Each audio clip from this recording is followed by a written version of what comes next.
there, YouTube. Welcome back to my channel. My name is Kristen LeRae, and I'm here to motivate the day. And today we are at another episode of Uncovered, where we talk about real, raw, and transparent things. And today we're talking about mental health. You guys might be wondering why this chair is right here. Well, actually today I'm collabing with Hey I'm Day on YouTube, so make sure you guys subscribe to her channel and let's get right on into it. Mental illnesses are health conditions involving changes in emotions, behaviors, and or thinking. According to the National Institution of Mental Health, 46.6 million Americans are dealing with mental health issues. What? Yeah. Wow.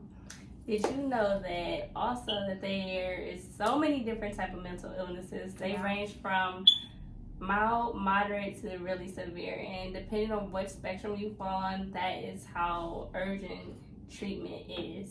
And out of all the people in the world, not just America, 300 million people are going untreated for any mental health issue that they may have. Not only is it Minority Mental Health Awareness Month, but the reason that we're talking about mental health is because a lot of people, like I said, are going untreated for this. And with COVID-19, protesting, rioting going on, people's mental is in, I don't want to say shambles. But they're going through, it's a lot to deal with. So Yeah. It's like to be expected. And it's so important that you address your mental health conditions or concerns, because it needs to be treated. It needs to, we can't just keep going in a downfall, but we need to address what's going on within our mental and address it head on. I remember when I was 14 years old, I was all in love, and those days, girl. Yeah, girl. I was in love, and the guy that I was dating, he actually stole money from my mom. Yeah, and I found out, and I was just, I didn't know how to take it, but because I was so wrapped up in the love that I had for him, which was really lust, I contemplated suicide. And I actually have a video on this, and I don't want to go too in depth, but long story short, my mental health was not where it needed to be, and I ended up going to a hospital. I was there for about a week. And it was really difficult for me because I didn't really have any contact with the outside world, so not really with my family or friends, but they did give me medicine, and I was on Zoloft I started while I was in the hospital, and then when I got out, I was probably on Zoloft for a few years, and it was difficult, but it was something that needed to be addressed. And that's another reason why we're doing a video like this, because mental health needs to be addressed. It definitely does. And I also had experiences where I felt that I needed to go see a therapist as well. After I had my son, I was so stressed. I had broke up with my child father. We was not getting along, and I was not getting any sleep whatsoever. And I only had 12 weeks of paid maternity leave, and then the next month I wasn't getting paid at all, but thank God for family and friends that was supporting me through all of that. So I did get an extra month, and I got to stay home with my child for 3 months. And then I just realized I need help. I cannot do all this. Something is not right. And I went to go see a therapist, and I thought I was really crazy, but she told me I had adjustment disorder. But had I not gone and seen her, I probably would have been, it would have gotten really bad. And I'm glad that I did go get checked out when I did. So then she walked me through that, and I was able to adjust with the newness of being a mom, because it is a big adjustment of being a mom, and that's PTSD is real. So I'm so glad that I received help for that. Yeah, I think that first, you made a great point of taking the first initiative of getting the help that you needed and knowing that help was out there, because I think a lot of people, there's this stigma that counseling it's a negative thing, and it's not beneficial, and we're just supposed to rough it out, talk to our friends, talk to our family. But going to professionals is what we need to do. Yeah, or do not let your pride get in the way. I have a degree in mental health, and if I let my pride get in the way, like, oh, I study this all the time, and at the time I was a children's behavioral case manager, so I was dealing with mental health all the time, and if I just let that get in the way and say, oh, I'm going to deal with this by myself because I was not okay, and I know I needed to get help. So do not let your pride get in the way from receiving help that you need. If you need help, please seek help. Yeah. And I never really experienced meds. Can you tell them more about that? Medicine, yes. Yeah. So I remember it was a crazy transition being in a hospital, but they actually woke me up in the middle of the night and they gave me a shot. Like, there was literally no warning, literally just waking up to somebody poking your arm. That was really scary. Mm-hmm. But I mean, why did they feel they needed to do that? I mean, they put all the children on medicine, so I mean, they knew that we weren't mentally stable because we were thinking about killing ourselves in plainest terms. So I think they're like, in order to get you stable, we need to change whatever's going on. Exactly. Yeah. Okay. Yeah. Because it was like a chemical imbalance. Exactly. Yeah. Okay. Professional terms. Yeah. There most definitely was an imbalance, and I took Zoloft, like I said, for about 2 years. But it was definitely a transition because I don't have any allergies. The most medicine that I ever took was cramp medicine. Some Motrin, exactly. So taking prescribed medicine was just like, and having a certain time that I had to take it. I always had to take it at like 8 p.m. every single day. My friends would come over for sleepovers and they'd be like, oh, you're taking medicine? So even that was a transition for me because I'm already thinking that I'm crazy because I wanted to end my life. Then taking medicine on top of that was strange, but I got used to it. It was a new normal for me, like you were saying, becoming a mother, which are two completely different things, but in the same sense, it's a new normal for you, and trying to adjust to that in itself is a lot. Yeah, I think that's where a lot of mental health offsets from. When new things happen in your life that you're not ready for, such as grief, or a breakup, or graduating college. Yeah, all of those can offset your mental health. So that's how normal it is. So that's why you definitely should make sure that you're monitoring your mental health. Yeah, it's very beneficial. I know once I got out of the hospital, like I said, I was there for a week. When I got out, what really helped me besides taking medicine was going to counseling on a regular basis. I think I went about once a week, and at first it was very weird because I was like, I don't know you, you don't know me, and trying to go in depth on what I'm feeling when I don't really know what I'm feeling was hard to really talk through.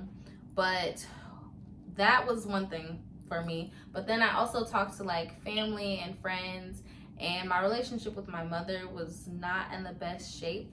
But once she realized kind of what I was going through and going to counseling and understanding what I was really feeling, because that woman definitely helped me talk through things, that was helpful for me, because then when my family and friends would be like, what's going on? Why would you want to do that? Because they're hurt. They're like, why would you want to end your life?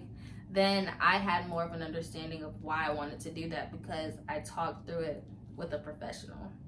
So counseling was definitely one thing that helped me, and then understanding what I was feeling so that I could talk to my family and friends and the people who love me.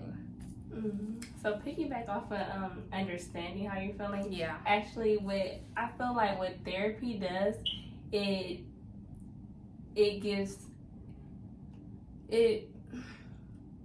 it allows for someone to understand you. You feel understood. So that actually helped me feel a lot better, knowing that I wasn't alone in the situation, knowing that there are other people out there that have the same feelings that I do, or experiencing different emotions, depression, adjusting, anxiety from being a mom, or whatever else you're going through. Everybody's not the same, but just knowing that somebody understood me and that I wasn't alone, that helped me a lot. And apart from my relationship with God, counseling and having a Black therapist who could relate and understand my situation, that was amazing. I loved her because she wasn't just talking to me like a professional. She was like, girl, like this, that, Yeah, that. no, Like she makes it. Yeah, making it personable. Right. And That she was, definitely helps. Yes, and it was like on regular terms. She wasn't like speaking like all this professional jargon at me, and I didn't know what she was talking about, even though I probably would have understood just because of my background. But at the same time, at that time, I wasn't there for work. I was there to receive help.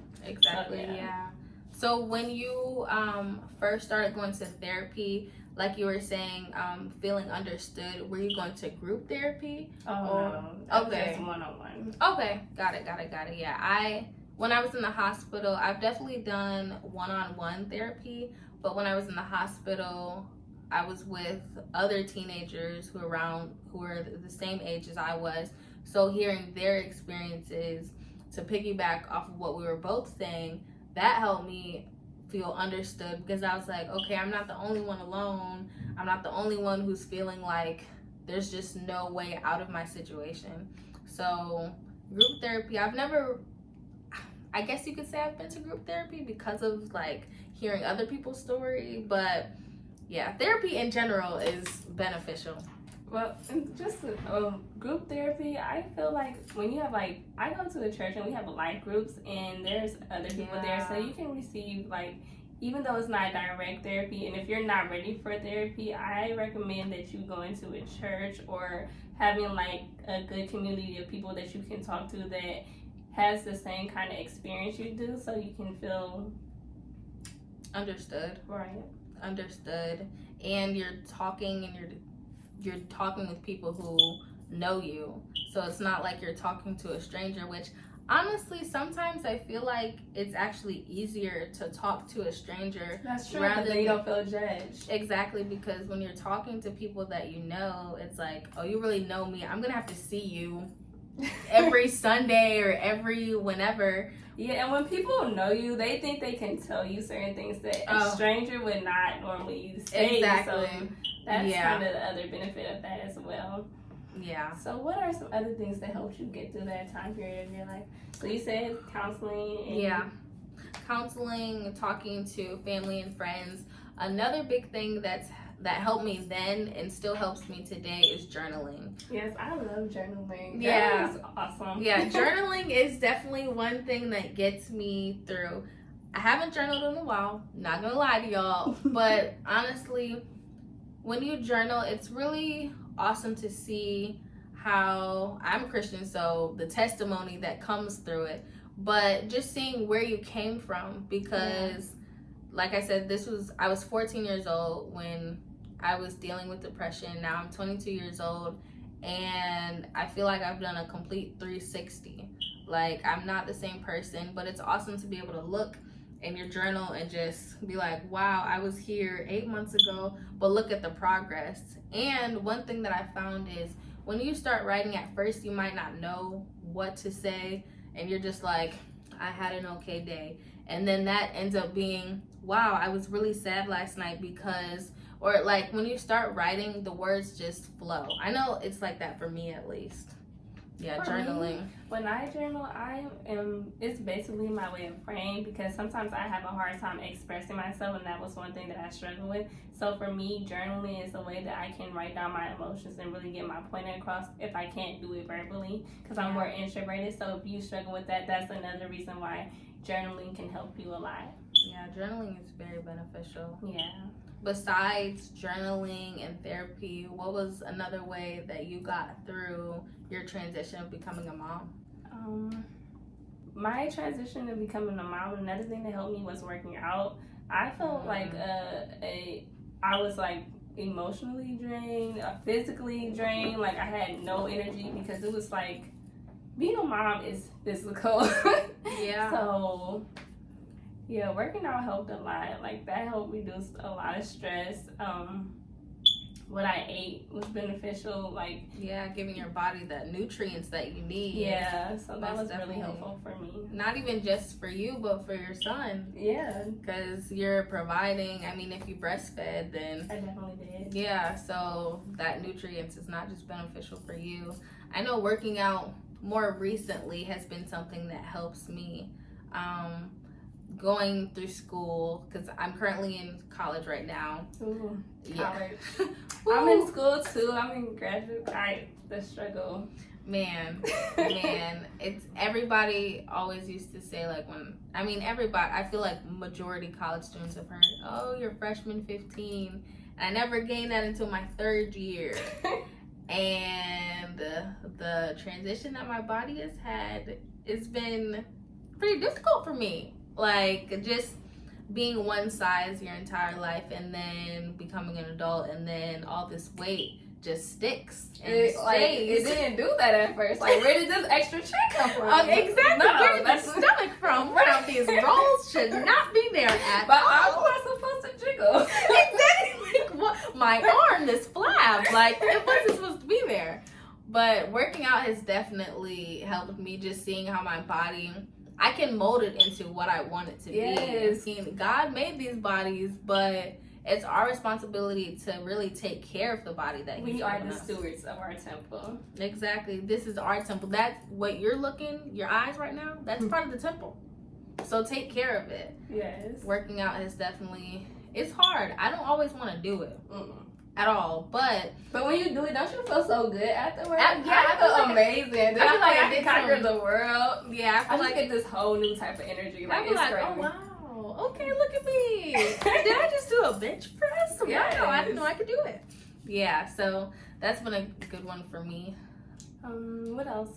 Anything else that you can think of? Making sure you get your rest at night. If I don't have all my full 8 hours of sleep, I definitely feel it throughout my day, and I'm feeling groggy and I'm feeling tired. Yeah. And you'll have a whole nother Kristen. Like, I will not be as bubbly if I don't have sleep or food. Yeah. It's a wrap. Just count me out. You know what? Just don't even talk to me like that, because it's a whole nother thing. Yeah. No. Yeah, my patience is thin. Like, It's about this thin. Yep. Non-existent, basically. I be feeling bad for my son when I'm tired. I don't want to play with him. He's upset. Mommy, why you don't want to play with? Mommy is tired. Mommy is tired. Yeah. So making sure that you get your rest, that's so beneficial. Yeah. And if you don't get your rest or eat properly, you'll definitely see the results. Like, I know for me, I break out easily. If I'm not getting enough rest, if I'm not eating properly, drinking my water and staying hydrated, I see it all over myself. Bags under the eyes. Yeah, I hate my dark circles. It's not enough concealer in the world that will hide those when I am tired. Yeah. So, yeah, make sure y'all get y'all sleep, please do. So lastly, one thing that I think is super important is to know what your triggers are. So just like we were saying, if we don't get enough rest, if we're not eating properly, we know that our patience is going to be thin. We're going to be upset. Nobody's going to want to deal with us. So knowing those things are the first step to knocking them out. Your trigger is not getting enough rest and you know you're going to be angry. Make sure that you're being intentional about getting your sleep. And if you know you didn't get sleep, try to make sure you set your mind like, I didn't get enough sleep. I'm a little emotional today, so my reaction isn't going to be how I normally react. So let me make sure that I'm talking to this person more kinder. Make sure I'm doing things what's what I'm trying to say? You're being intentional in the things that you do. So say that you don't get the amount of sleep that you need, know that, and then go forward with that. So what's one of your triggers? So not getting enough sleep is one of your triggers. So if you know that that's your trigger, how do you respond during the day? And I didn't get enough sleep, then throughout the day I'm gonna talk to less people, because I know that if I talk to somebody and they say something that has the ability to make me wanna, throw some fists. Don't be out here trying to talk to people if you know you're a little crazy. Yeah. Okay, like don't talk to people. It's just, you're gonna be upset that you got upset with them and you knew that you didn't get enough sleep. Yeah. So now you're taking your anger out on people, and that's not fair at all. So. It's really not. So what are one of your triggers? One of my triggers, having to repeat myself. That is definitely one of my triggers. Because I know I experienced a lot where I feel like sometimes I'm not heard, but I know that I can speak kind of soft. So what I try to do to avoid that being a trigger for me, I try to make sure that I speak up and I'm speaking loudly and enunciating my words so people can hear me, so they won't have to keep asking me a million times, what did you say? So yeah, I try to be intentional about that. I think that was a good plug that you said that you don't feel seen or heard, because I think when you're not feeling seen or you're not feeling heard, then anxiety creeps in. Yeah. And then it's just like, dang, nobody can hear me. And anxiety is another mental illness, but a lot of people just look at it as, oh, that's just something I'm afraid of. I'm just scared at the moment. But no, that's anxiety and that is mental health. And that's how normal mental health is, but people do not look at it that way. Exactly. So, yeah. That was good. Take care of yourself at the end of the day and know that it's okay to get help. And mental health shouldn't just be one of those things that we just talk about 1 month. And because it's Minority Mental Health Awareness Month, this should be talked about. This conversation should be normalized because mental health is a normal thing. Yeah. And in order for you to be okay and your brain to be okay, you have to deal with it head on. Yeah, and mental health doesn't care how you look, your age, how much money you have, how many degrees you have. It does not care at all. So it can affect anybody, and it does affect everybody despite your race or all of that. So just be cognizant of that and just take care of yourself, guys. Yeah, and know that if you're not okay, it is okay, and it will be okay. I like that. Yeah. Stay tuned after this clip. We're going to add some links and some resources for you guys so you can check out different mental health plugs and something that'll help you guys at the end of the day, because we don't want to leave you high and dry, but we want to leave you with resources just so you can be head on and you can take care of any illness that you may have. Thank you guys for watching. God bless.